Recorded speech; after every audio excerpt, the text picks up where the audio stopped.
Russian waiter Alexander doesn't need eyes in the back of his head because he has the peculiar ability to turn his neck through a complete 180 degrees.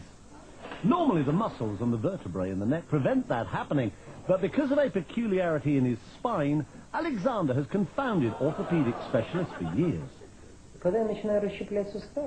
Many years ago, I started doing gymnastics, he says. That's when I noticed that my vertebrae seem to be very flexible and that I can turn my head farther than normal.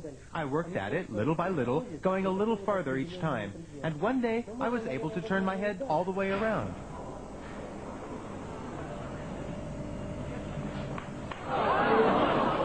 Despite the somewhat unsettling crunching of bones, Alexander claims to feel no pain, which is more than could be said for the people sitting behind him on a bus.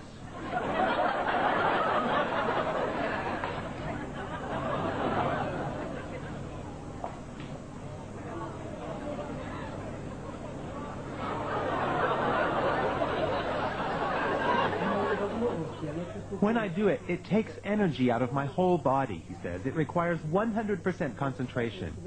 This may sound silly, I know, but in that moment, I don't feel like myself. It's as if I were another person whose body is filled with some kind of energy.